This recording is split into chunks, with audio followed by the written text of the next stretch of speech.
Good afternoon. You're watching and listening to The Discussion with me, Inaya Folarin Iman, where we discuss the big moral, cultural and political questions of our time. We've got a packed show for you this afternoon. The free speech crisis in literature. Is there a conflict between women's sex-based rights and gender self-identification? And with ex-Labour leader Jeremy Corbyn being barred from standing as a Labour MP, what's next for Corbynism? All that and much, much more. But first, let's get the news.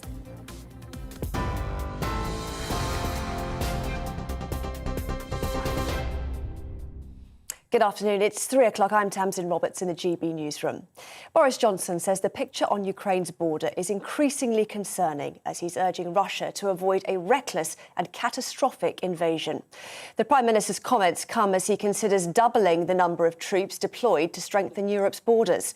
Earlier, the Foreign Secretary Liz Truss says a situation in which British soldiers would fight alongside Ukrainians against Russia is very unlikely. Conservative MP Damien Green spoke to GB News earlier and says the government is handling the situation well.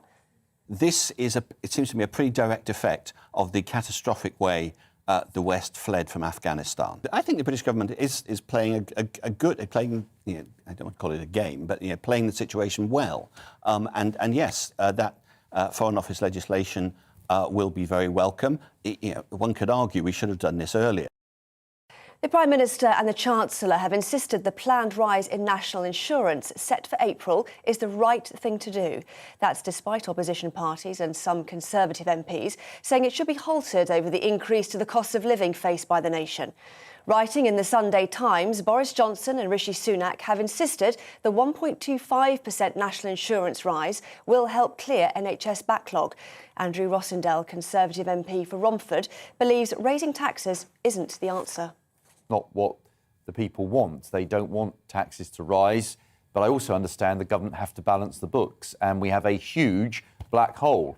After the pandemic, the government have spent way too much, far too much than we can really afford. We are in the biggest national debt we've ever had. So I do understand why they're bringing this in, though I don't personally think it's right. The government says Wolverhampton and Sheffield will be the first of 20 disadvantaged areas to gain access to a £1.5 billion fund. As part of levelling up plans, the money will be used to develop new neighbourhoods on derelict or disused land. But Lisa Nandy, Labour's shadow levelling up secretary, accused the government of handing out rehashed pots of money and policies. Ministers say the new plans will breathe fresh life into disadvantaged communities across England. The COVID vaccination programme has been extended to around 500,000 vulnerable children in England. Those aged between 5 and 11 who are most at risk from the virus or live with someone who is immunosuppressed can now get a jab. Wales has already extended its vaccine programme, while parents in Scotland and Northern Ireland are being encouraged to take up the offer for their children. Amber weather warnings have been issued for Scotland as a second storm hits the UK, just a day after Storm Malik killed 2 people. Storm Corrie is expected to hit the northern half of Britain with ice and winds of up to 90 miles per hour. Yesterday, a 60-year-old woman in Aberdeen and a 9-year-old boy in Staffordshire were killed by falling trees. Around 16,000 homes are still without power. Meanwhile, in the US, a number of states have declared emergencies as blizzard conditions and heavy snowfall continues. Up to 60 centimetres of snow has fallen in parts of Boston and New York State, causing power outages and travel chaos. Thousands of flights have been cancelled over the weekend, the majority out of New York, Boston and Philadelphia. New York Governor Kathy Hochul is warning the storm could be life-threatening. North Korea has carried out what appears to be its biggest missile test since 2017. It's understood the weapon was an intermediate-range missile, which reached an altitude of 1,200 miles before landing in the Sea of Japan yesterday. The US, Japan and South Korea have all condemned the launch, the 7th test this month. Relatives of the victims of Bloody Sunday have held a remembrance walk in Londonderry to mark its 50th anniversary. It's one of a number of events being held in the city. 13 people were killed when members of the British Army's Parachute Regiment opened fire on a civil rights march on the 30th of January 1972. And Rafa Nadal has secured a historic 21st Grand Slam title after winning the Australian Open. He now holds the highest number of Grand Slams ever, beating his longtime rivals Novak Djokovic and Roger Federer by 1 title. He played a gruelling 5-hour match in Melbourne against world number 2 Dani Medvedev and called it one of the most emotional games of his career. This is GB News. We'll bring you more news as it happens. Now, let's return to the discussion.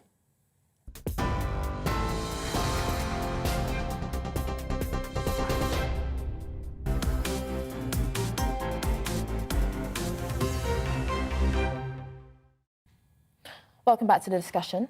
Well, publisher Pan Macmillan announced that it would no longer work with and distribute the titles of Orwell Prize-winning author and public school teacher Kate Clancy.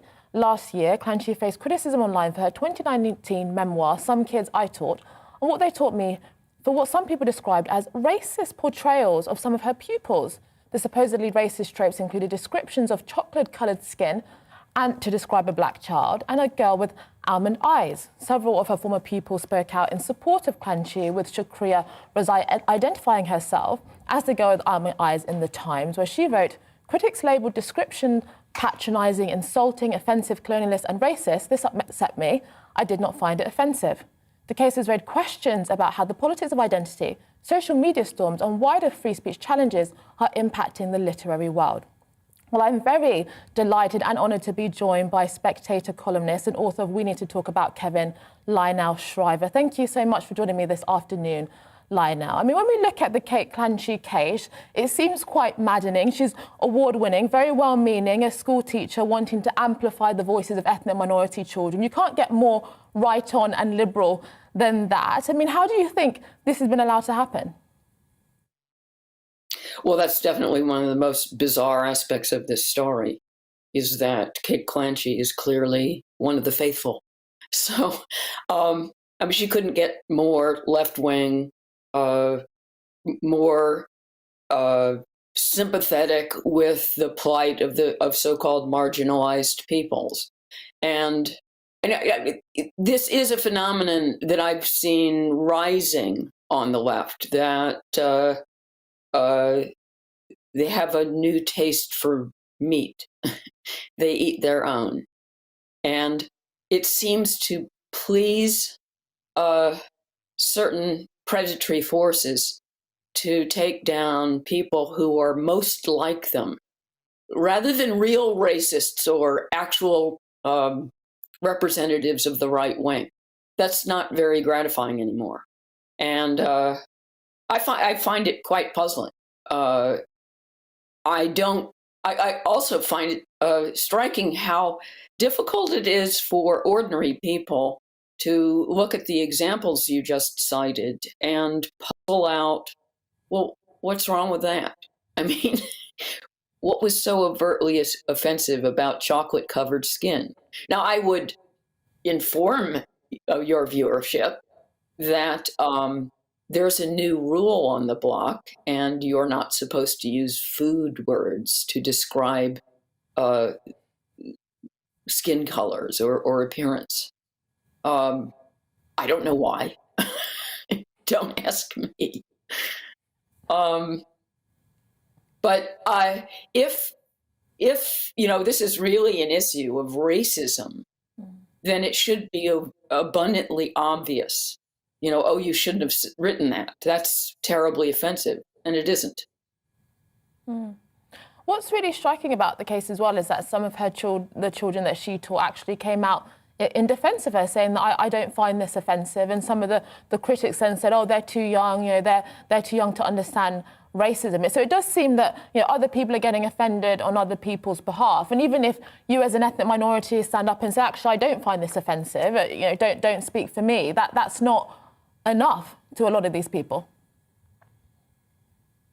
No, in some ways, when you are being defended on your own behalf, the offense no longer belongs to you. It's been taken away from you. So you have an advocate. Ironically, because this is being abundantly persecuted on behalf of white people, it has a funny kind of condescending, almost racist element that don't worry your pretty little heads about text that's been written about you. You may not understand what's wrong with it, but we do. So let us take care of it. And the other irony here is that among the people who've been injured by this bizarre story are the children themselves, many of whom have now grown to adults. And one of the books at issue is a book of their poetry, and their poetry is being taken down. You can't get it in a bookstore anymore.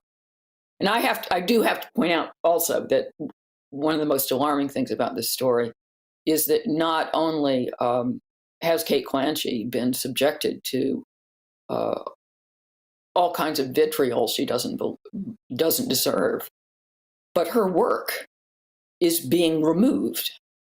Picador is taking down everything, not just a couple of the books that people have raised objections to, but everything she's ever written.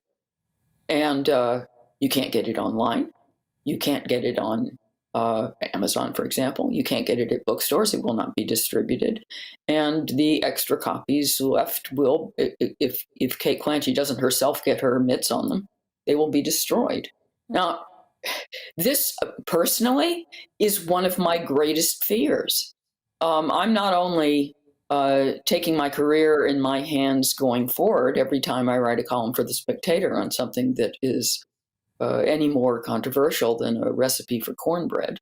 But I'm also potentially erasing everything I've ever accomplished. And that is what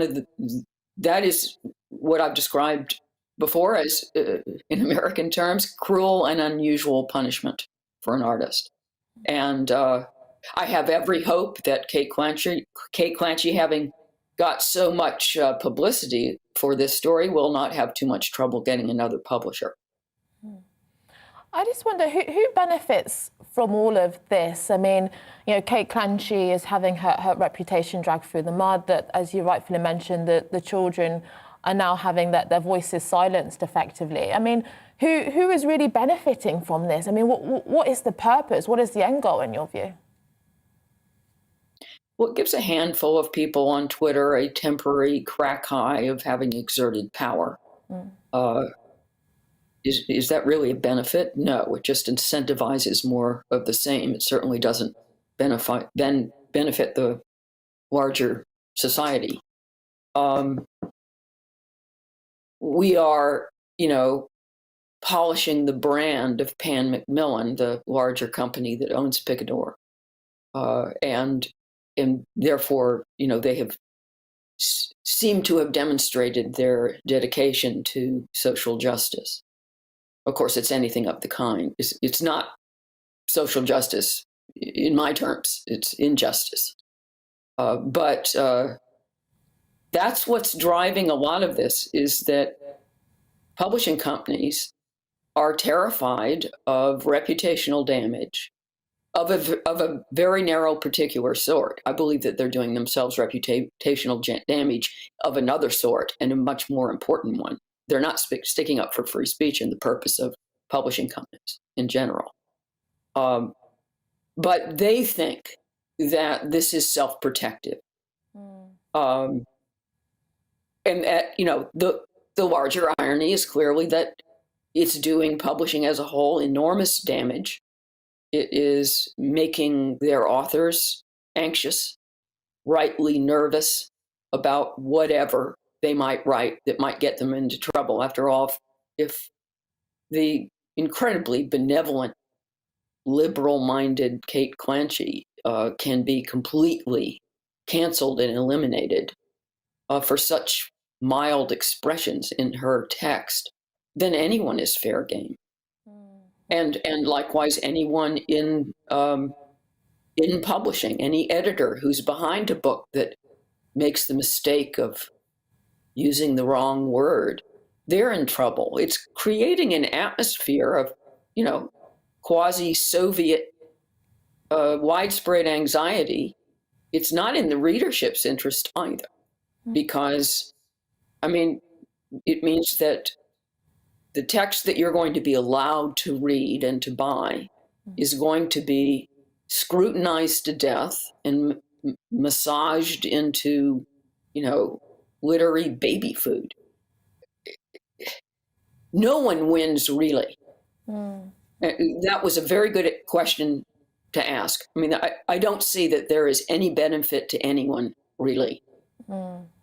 And on that same thing, I mean, with this whole discussion about cultural appropriation and only having an authentic voice or authentic representation, I mean, is this an attack on the imagination now? I mean, if you are of one skin colour, you can't imagine what it might feel like to be someone else or to be able to depict that. This feels to me to be an attack on the imagination. Yes, and it creates a kind of self-consciousness as well as anxiety, that when you're writing, you need to get into the flow.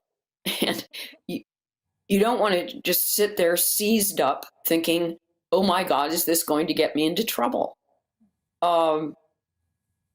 It's antithetical to the entire project. One of the weird new unwritten rules is not just that you can't use food words to describe someone's complexion, like, I guess you could still say peaches and cream complexion because that applies to white people. But you can't describe, especially minorities, at all, right? At all. I mean, I remember doing an op-ed for the Daily Telegraph about a year ago, and I was pointing out that using the word Black as if it identifies a single people is inaccurate because there are many different peoples under that label. And for example, I pointed out the Somali community, and I just included a quick phrase that that described the classic Somali face. Long, high cheekbones. It was an admiring description. I've always thought Somalis are incredibly striking and beautiful, but it didn't even matter that it was admiring. The editors took it out. It made them nervous. This is absurd. I mean, final question, Lina. I mean, how do we go beyond this? Because it does seem to be only going down one direction. I mean, there was a few stories reported this week that, for example, in 1984, the famous bit by George Orwell now has a trigger warning. And I've seen other stories like that that are becoming increasingly common. I mean, do you see any way that we can get beyond this? I mean, my blanket answer is defiance. I am not going to sit there editing out all the food words from my text or refuse to describe someone who's disabled out of terror. I'm never gratuitously offensive, and so that doesn't involve anything changing. But I think more people, more writers, have to bully on doing whatever they want instead of getting ever more super sensitive. We're now getting to the point where characters in literature have to be almost invisible. Yeah. And a male writer recently announced that he was no longer to describe female characters at all. That's the other danger, because you're going to be misogynist or fat shaming or something. Well, and to me, this is completely the wrong direction. And to the best of our ability, we have to completely ignore this or even break the rules on purpose. And that's what I've started doing. I mean, 2 novels ago, I dared to create a Black female villain. Boy, is that against the rules. But my view is that if you are going to grant full humanity to Black women, then sometimes they can be villains. And you Indeed. never see them. Well, Lionel has gone. Well, I think that was a strong words and powerful words to end on by Lionel Shriver, columnist at The Spectator and author of We Need to Talk About Kevin. Well, thank you very much, Lionel, for your time. Coming up this week on The Review, is there a conflict between gender self-identification and women's sex-based rights? And how much do we know about the Chinese regime? Don't go anywhere, but first, here's the weather. Looking ahead to this evening's weather, and the UK is looking wet and windy in the north as Storm Corrie arrives. Let's take a look at the details. It will be a dry and calm start to the evening in southwest England, but the breeze will pick up late in the evening with a brief spell of rain. This evening will also be dry in London with light winds, but the breeze will start to pick up as the night goes on. Wet and windy weather will spread across Wales this evening with particularly strong winds around the north coast. Heavy showers will arrive in the West Midlands this evening and it will turn breezy. The wind will prevent a frost forming, but it will still feel chilly. Storm Corrie will bring the strongest winds to the north with gales in northeast England. A yellow weather warning is enforced here as gusts reach 60 miles per hour. The wind will be even stronger in Scotland with gusts up to 80 miles per hour possible in the east. This could bring further disruption after Storm Malik on Saturday. It will also be a windy evening in Northern Ireland with a few wintry showers here and there. Storm Corrie will continue to bring strong winds across the north through Sunday night, particularly in Scotland and northeast England. And that is how the weather is shaping up overnight and into tomorrow morning.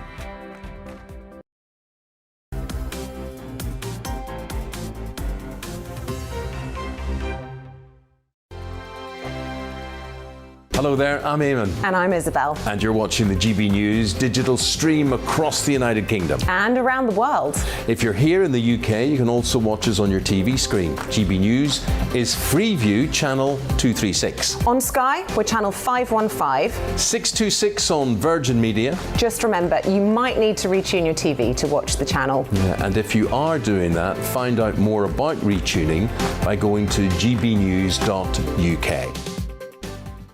Join my show Farage, 7 p.m. till 8 p.m. Monday through Thursday. And there you will get opinion, analysis, debate, and I'll cover stories that nobody else dares to touch. And then for the last 15 minutes, talking pints. We're over a drink. We have a civilized conversation with someone. We very often disagree, but we do it in a grown-up way. Come and join me on Farage.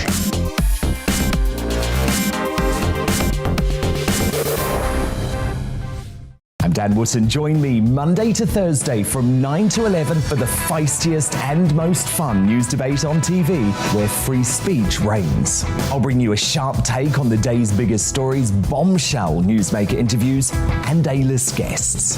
And I guarantee you, no spin, no bias, no censorship, and no reason to go to bed. That's Dan Wootton tonight, Monday to Thursdays from 9 on GB News. Hello there, I'm Eamon Holmes. And I'm Isabel Webster.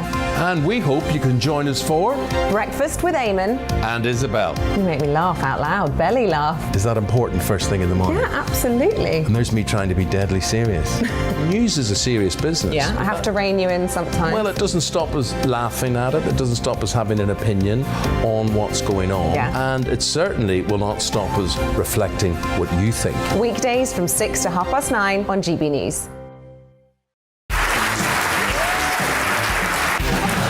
My name is Andrew Doyle. Join me every Sunday evening at 7 p.m. for Free Speech Nation. This is a show where we address current affairs and news stories of the week with the help of two wonderful comedian panellists. I brought in comics because I want to give it a lighter edge, and also they work for less. See you there.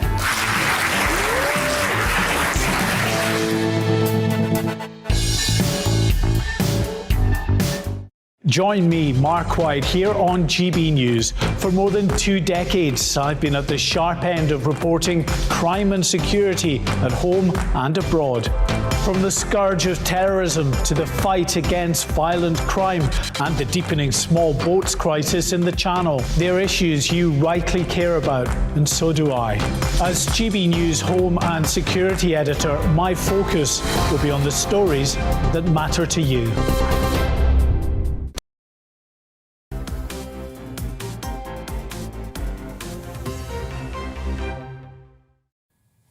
Welcome back to the discussion. You're watching and listening to the discussion with me, Inaya Folarin Iman. Well, coming up this week, the 2022 Winter Olympics begins in Beijing, China. But how much do we know about the Chinese regime? From boycott threats, concerns about spying, Chinese involvement in our strategic infrastructure, to questions about the origins of COVID-19. The elusive country seems never too far away from the headlines. But what is China all about? What are their goals, weaknesses, and aspirations? And is growing Chinese global dominance really a threat to the West? Well, I'm delighted to be joined in the studio by Austin Williams, the director of the Future Cities Project and also author. Thank you so much for joining me this afternoon. So tell us more about China. What is this elusive regime? Well, that's a big question, isn't it, for a short stint? I mean, it's China itself, I'm sure everyone knows where it is, but in general terms, it's a regime which has these kind of aspirations. It's run by the Communist Party. It's a single-party authoritarian state, although that's kind of easing up a little bit in some areas, strengthening in others. But it's run by, the Communist Party. However, it's also one of the strongest, largest capitalist powers in the world. So it's a country which is kind of riddled by these fantastic contradictions. You know what I mean? Like, you can actually go there, go on with the fastest train in the world, and yet you step outside the train stations and you have rickshaws. It's an idea where it has aspirations to become the leading educational power in the world, and yet you can't get on Google to do a search when you're in the university sector. So, it's like it has these fantastic opportunities and aspirations and possibilities, and yet it's slightly held back by the restraints of the system itself. It is interesting because there seems to be many different ways in which different commentators seem to talk about China. You have some people that say that it's incredibly dangerous, it's engaging in kind of cultural and economic imperialism, and we should be worried about its gains in Africa and so on. Others that are also expressing worry about its involvement in our strategic infrastructure, where there's other people that say, actually, we need to be closer to China. It is the future. Cultural hegemony is going by way of the Chinese. What do you think? Is kind of China a country that we should be warming up to or more reluctant towards? Well, just as there's contradictions in China, so there's contradictions in the way that we should approach China and its aspirations. I mean, obviously, it's a military power.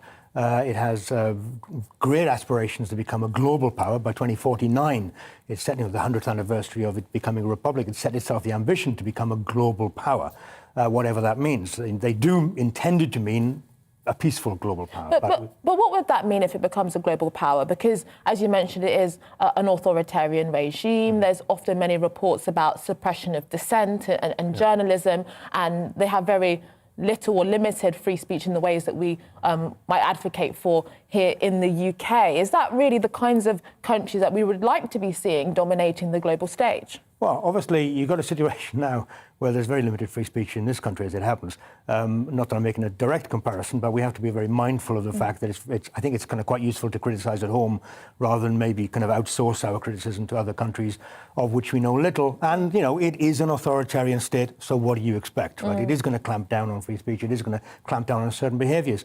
You have to kind of take that with a pinch of salt. I do think that you have a situation now which potentially was beneficial, the idea that so many tens of thousands of students have been coming to America, to Britain, to Europe generally, to get their kind of Western education. And it would have been really lovely if we'd imagined that they were learning all those kind of symbols of free speech, reading great literature like your last conversation, the idea that you were open to new ideas, and then going back to China and maybe challenging it, kind of slightly coaxing China along in the right direction.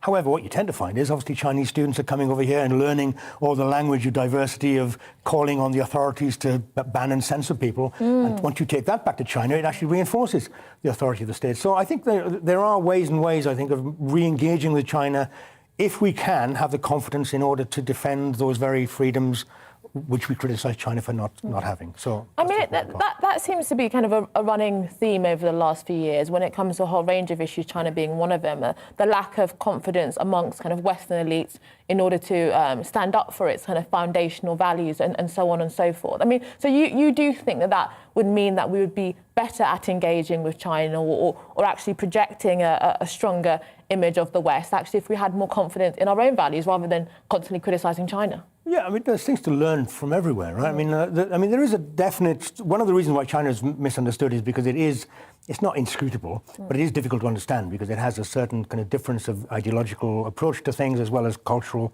and conceptual approach. How does that manifest itself specifically? You know, those... give me a few examples of how they might do something very specifically different to how we would do something. Well, I mean, I'm an architect, right? So it has a different approach in a way that it understands spatial awareness of certain things. But look, I think that's possibly something for an article, which I may now be inspired to write. But I do think that, you know, in terms of the way that China is now speaking of... Well, let me give you an example. In terms of education, right? The image we have of China is of, you know, 6-year-old kids in warehouses playing Stradivariuses and becoming experts, right? Most of that is kind of knocked out of them by the age of 11. They have that kind of early stage development where they're allowed to experiment with creativity and music and art and whatever. By the age of 11, they don't do that, right? After 11, they spend 6-7 years studying for their A-level equivalents, right? And that's it. You just do that. You drop all that creative nonsense. And then you get into university and you kind of sleep for most of the time.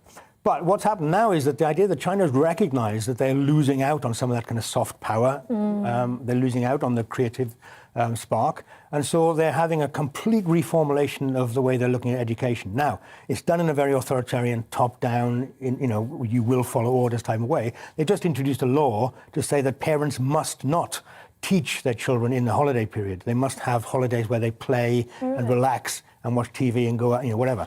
But if you teach them, if you take them to educational schools and give them cramming schools, which is very standard, you'll be fined or you may even go to prison. And what are some of China's weaknesses?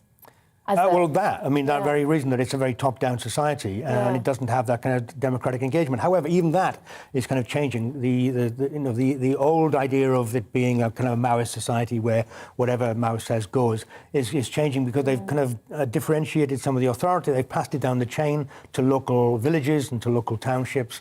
And so it's like, you do decide what's going to happen in the centre. That gets passed down to the villages and they then resolve how you kind of make it play out on the ground.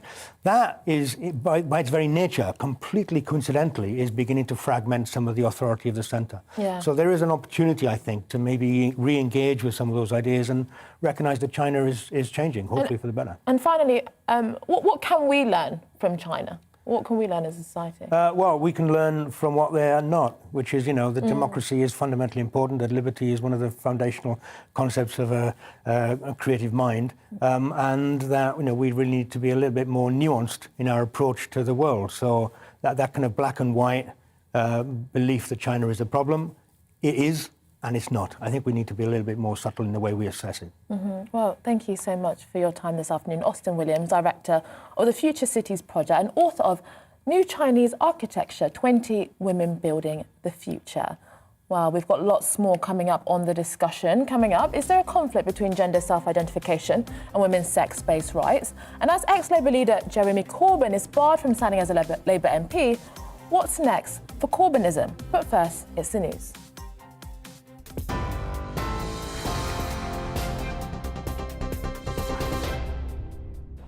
Good afternoon, it's 3:33. I'm Tamsin Roberts in the GB newsroom. Boris Johnson says the picture on Ukraine's border is increasingly concerning as he urges Russia to avoid a reckless and catastrophic invasion. The Prime Minister is believed to be considering doubling the number of troops deployed to strengthen Europe's borders. Earlier, the Foreign Secretary Liz Truss says a situation in which British soldiers would fight alongside Ukrainians against Russia is very unlikely. The Prime Minister and the Chancellor have insisted the planned rise in national insurance, set for April, is the right thing to do.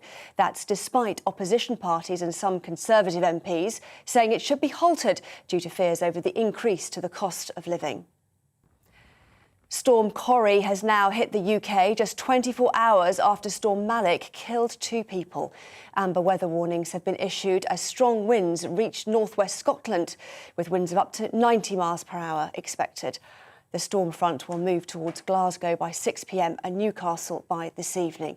Yesterday, a 60-year-old woman in Aberdeen and a 9-year-old boy in Staffordshire were killed by falling trees. Relatives of the victims of Bloody Sunday have held a remembrance walk in Londonderry to mark its 50th anniversary. It's one of a number of events being held in the city. 13 people were killed when members of the British Army's Parachute Regiment opened fire on a civil rights march on the 30th of January 1972. And Rafael Nadal has secured a historic 21st Grand Slam title after winning the Australian Open. He now holds the highest number of Grand Slams ever, beating his longtime rivals Novak Djokovic and Roger Federer by 1 title. He played a gruelling 5-hour match in Melbourne against world number 2 Daniil Medvedev and called it one of the most emotional games of his career. Well, you're up to date for now, but plenty more on all the main stories at the top of the hour.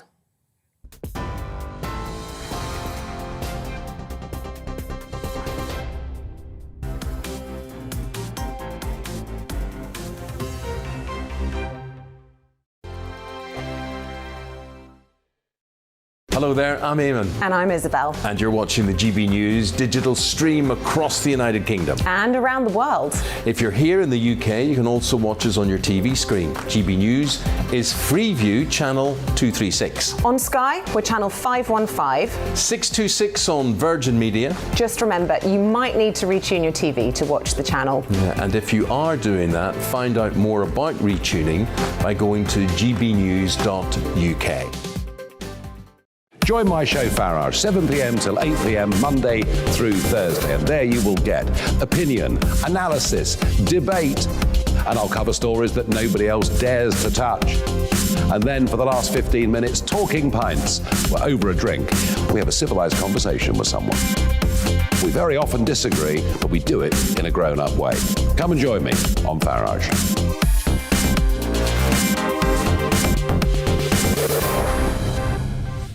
I'm Dan Wootton. Join me Monday to Thursday from 9 to 11 for the feistiest and most fun news debate on TV, where free speech reigns. I'll bring you a sharp take on the day's biggest stories, bombshell newsmaker interviews, and A-list guests. And I guarantee you, no spin, no bias, no censorship, and no reason to go to bed. That's Dan Wootton tonight, Monday to Thursdays from 9 on GB News. Hello there, I'm Eamon Holmes. And I'm Isabel Webster. And we hope you can join us for Breakfast with Eamon and Isabel. You make me laugh out loud, belly laugh. Is that important first thing in the morning? Yeah, absolutely. And there's me trying to be deadly serious.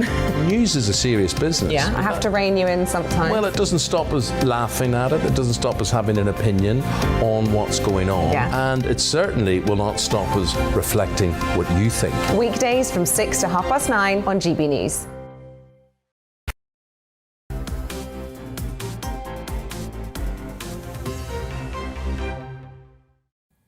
Welcome back to the discussion. This week, the Equality and Human Rights Commission told the Scottish Government that the proposed reforms to Gender Recognition Act 2004, which would allow trans-identified individuals to self-declare their gender, should be paused because the consultation on these changes had not so far adequately taken into account the impact on women's sex-based rights.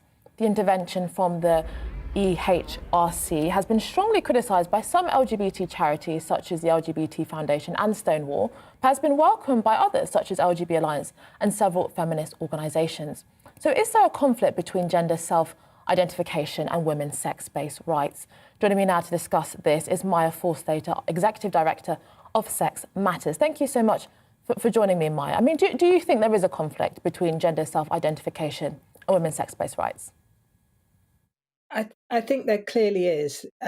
If people are able to change their sex as easily as getting a library card, then it undermines all of the laws and protections for women's rights, whether that's in prisons, women's refuges, sports, collection of statistics. It's a really important, it's a really big change, and trying to do it without thinking about what will be the impact on others is foolhardy. And that's what Kishra Faulkner, the chair of the Equality and Human Rights Commission, has said. She says there needs to be more evidence, more consideration, and balancing everybody's rights, not just thinking about a very small minority. I mean, what examples do you think where there would be a conflict? One very clear one is prisons. So recently there was a case about whether it's legal to have trans-identifying male prisoners who may or may not have had surgery transferred into women's prisons and held in women's prisons. The way that the prison service's policy is that if somebody has a gender recognition certificate, then they would automatically be placed into the prison of their legal sex, their new legal sex. So, and then they say they will risk assess. So they will, that could be, it could be a rapist, it could be a paedophile, or, a violent criminal going into the women's estate and who may not have had surgery, but if they have this piece of paper, then they will be considered a woman and put into the women's estate. And then they will be risk assessed after that.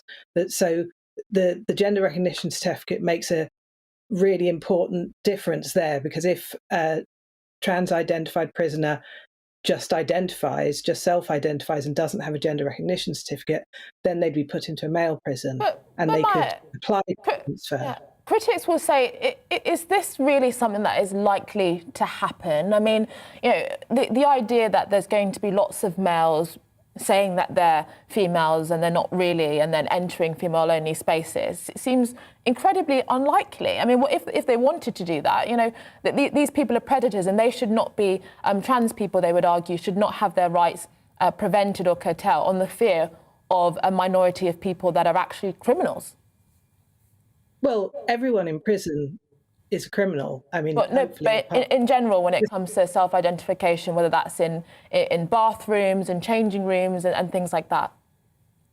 Well, we're also waiting for the Equality and Human Rights Commission to come out with new guidance about bathrooms and changing rooms. And the question there isn't really about whether someone's a predator, it's just that they're male. I have great male friends, male colleagues. I just don't want to undress with them. And if they identify as non-binary, or if they identify as trans women, I still don't want to undress with them.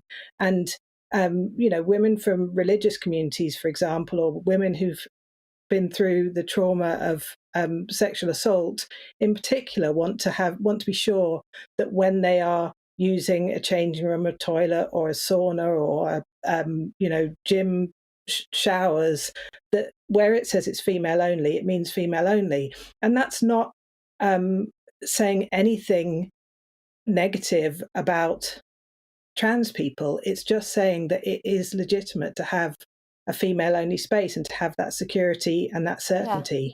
Yeah. But Maya, I mean, it has been the case for a long time that trans people have been allowed to stay in female prisons or enter spaces that is the gender to which they identify with. So what's really different now, other than just making the process a bit easier? It's about what the rules are. So there are, for example, the Girls' Day School Trust that runs 25 girls' schools across the country, clarified that their policy is they're schools for girls, so they don't accept male children who identify as girls, and that has always been their rule. But they've clarified it, and they came under a huge amount of pressure because of that. At the moment, nobody can change their legal sex under the age of 18. So it's very clear, it's very straightforward to say, we're a girls' school, we don't accept any boys. But if children are allowed to change their sex, it would become much harder for schools to say, clearly, we are single sex. And there are huge issues with children deciding that they're born in the wrong body, and that they need to change their sex. And to move a child into a school where they are, it's not a mixed sex school, it's a single sex school, and they're identifying as that sex is a huge step. So, institutions need to be able to say, for everyone's good, no, this is a single-sex situation, this is clear. It still protect the rights of trans people not to be discriminated against at work or in most kinds of services. But where it's single sex, it needs to be something that can be done clearly. And why do you think some people don't think there's a conflict? Some organisations have come out quite strongly against what the Commission has said. Stonewall and others have effectively condemned the EHRC. I mean, why do you think they just simply don't think there is a conflict, despite some of the things that you've raised? Because they've discounted women's rights. I think the response to the HRC has been extraordinary. I mean, they've said they're going to report them to the United Nations and have their status as a national human rights institution reviewed for simply saying we need to look at the evidence and we need to consider everybody's rights, which is their mandate. What Stonewall have done over the past few years is say there should be no debate about this, and we can't talk about the conflict of rights. And sorry, carry on. I was going to just say that, do you think that your side of the argument is making significant ground? For a lot of people, this whole debate has really exploded over the last few years. And it does seem that many organisations have now been founded and many groups, it is getting much more public attention. Would you say that it is likely that the Scottish Government will listen to your side of the argument now? I hope they do. I think the Equality and Human Rights Commission stepping up is huge. This is their job, and they're doing it.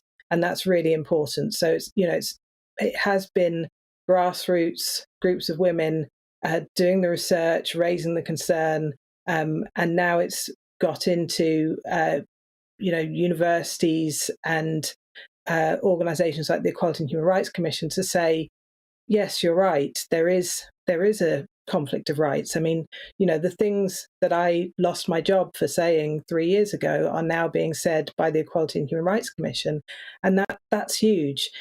And they're calling for a careful evidence-based debate, and that's what we want.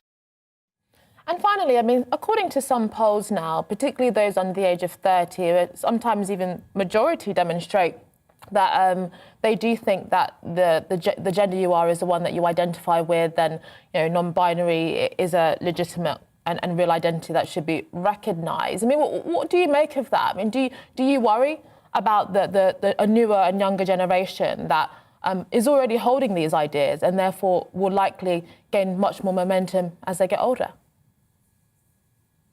I think, there's a distinction between allowing people to express their identity and respecting their identity and recognising that sex is real.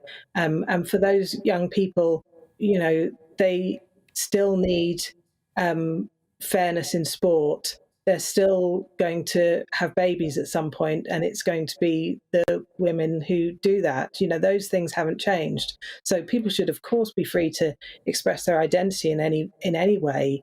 But ultimately, we all have human bodies, and they're male and female. Well, thank you, Inaya Folarin, Executive Director of Sex Matters. Thank you for your time. Thank you. In other news this week, the current Labour leadership won a key vote at the party's National Executive Committee, which defeated a motion that would have restored the whip to ex-Labour leader Jeremy Corbyn. The veteran politician was suspended from Labour in the wake of his response to the report from the EHRC that found the party broke equality laws in relation to its handling of anti-Semitism complaints. While Mr Corbyn's suspension was later lifted, his successor, Sir Keir Starmer, ordered that the party whip be withheld from him, effectively suspending him as a Labour MP. In a statement posted on social media, Ian Murray from the Fire Brigades Union and Nadia Jama, along with many other signatories, said the decision to remove the whip from him was incredibly divisive and that they criticised the fact that they failed to reinstate Jeremy Corbyn. Well, is this decision to remove the whip from Corbyn needlessly divisive or a necessary step to take the party forward? Joining me now over the phone is Peter Edwards, former editor of a Labour List. Thank you for joining me, Peter, this afternoon. Do you think that this decision is divisive? Is it really fair and right to effectively remove the whip from a previous Labour leader? I think it was a necessary thing to do. And just to take you back as to why this first happened many months ago was because there was a very critical report, justly critical in my view, of the Labour Party's response to the anti-Semitism crisis. And Jeremy Corbyn accepted some of it, but he also appeared to play down other elements of it and perhaps suggest there was a domestic political agenda. And that, to me, was a cause of real concern, because we all know Labour got in enormous difficulty over anti-Semitism and has essentially an uphill struggle to restore its credibility. It is now doing that, but if someone appears unaccepting of all the tough measures that Keir Starmer put in place, I can do understand why the leadership has taken quite a clear line on this. And I think Jeremy Corbyn could resolve this by accepting a bit more responsibility, a bit more of a fulsome apology, and I hope he will do, for the reasons that you laid out. One is so the Labour Party is clearly open to everyone; it shows it's moved on, but also that he's able to rejoin the party in which he spent the best part of half a century. But I mean, Jeremy Corbyn was an MP. He's been one of the longest MPs that's in Parliament. He was under Tony Blair. I mean, why is it that Keir Starmer's Labour Party can't handle someone like Jeremy Corbyn?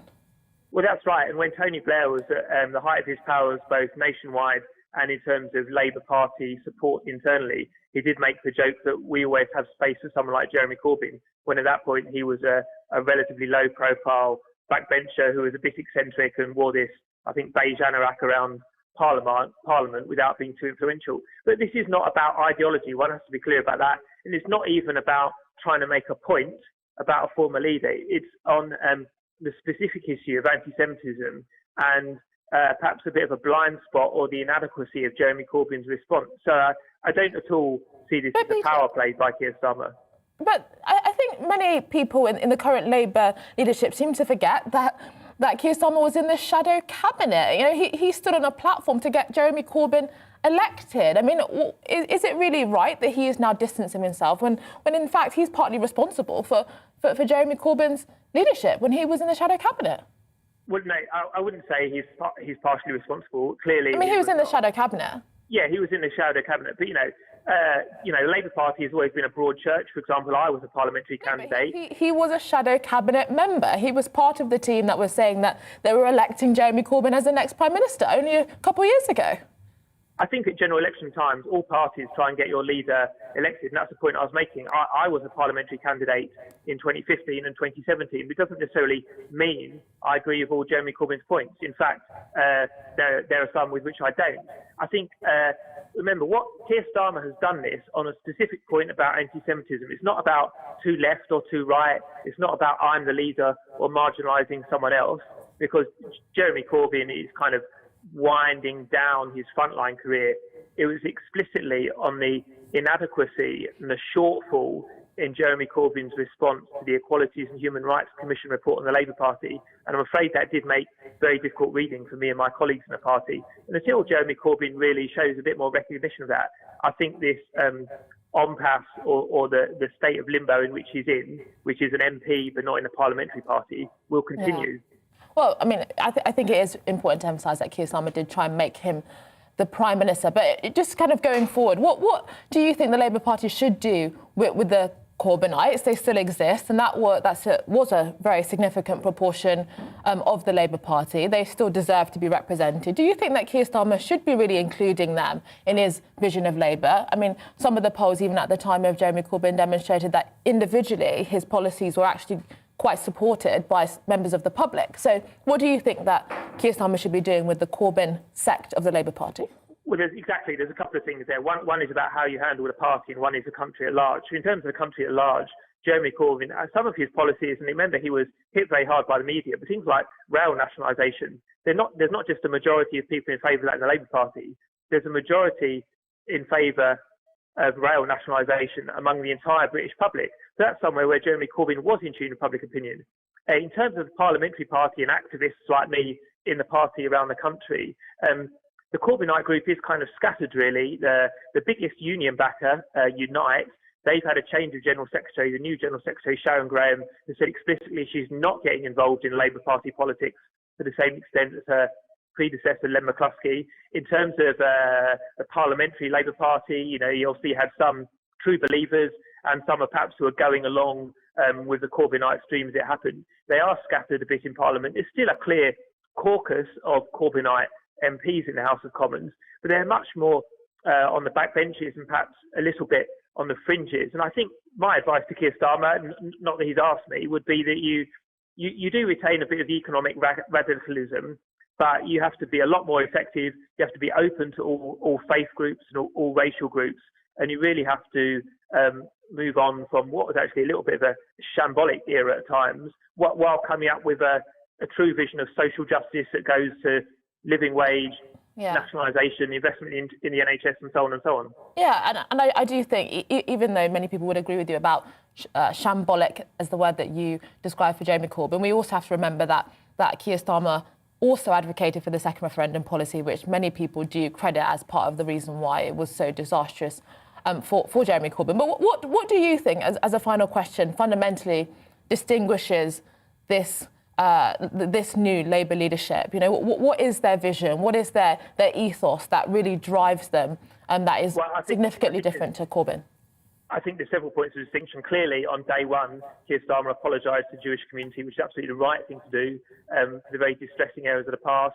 I think there's competence. I think there's competence in the leader's office, which is important of the day-to-day political joust in Westminster. I think the shadow cabinet is back to being it's a broad church. Peter, thank you. I'm going to have to interrupt you. Very sorry about that. Peter Edwards, former editor of Labour List. That's it from all of us at the discussion. We're here at the same times next week. Sorry again to Peter for having to interrupt him, but hopefully we'll revisit this conversation another time. Thank you. All up next, it's Nana Queer. Looking ahead to this evening's weather, and the UK is looking wet and windy in the north as Storm Corrie arrives. Let's take a look at the details. It will be a dry and calm start to the evening in southwest England, but the breeze will pick up late in the evening with a brief spell of rain. This evening will also be dry in London with light winds, but the breeze will start to pick up as the night goes on. Wet and windy weather will spread across Wales this evening with particularly strong winds around the north coast. Heavy showers will arrive in the West Midlands this evening and it will turn breezy. The wind will prevent a frost forming, but it will still feel chilly. Storm Corrie will bring the strongest winds to the north with gales in northeast England. A yellow weather warning is enforced here as gusts reach 60 miles per hour. The wind will be even stronger in Scotland, with gusts up to 80 miles per hour possible in the east. This could bring further disruption after Storm Malik on Saturday. It will also be a windy evening in Northern Ireland with a few wintry showers here and there. Storm Corrie will continue to bring strong winds across the north through Sunday night, particularly in Scotland and northeast England. And that is how the weather is shaping up overnight and into tomorrow morning.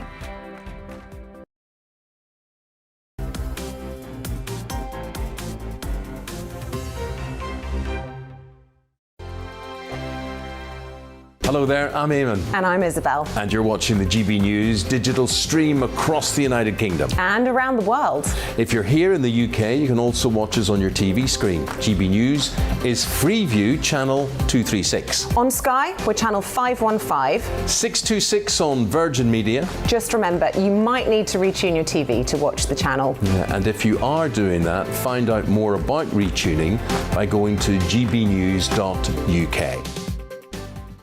Join my show Farage, 7 p.m. till 8 p.m. Monday through Thursday. And there you will get opinion, analysis, debate, and I'll cover stories that nobody else dares to touch. And then for the last 15 minutes, talking pints. We're over a drink. We have a civilized conversation with someone. We very often disagree, but we do it in a grown-up way. Come and join me on Farage.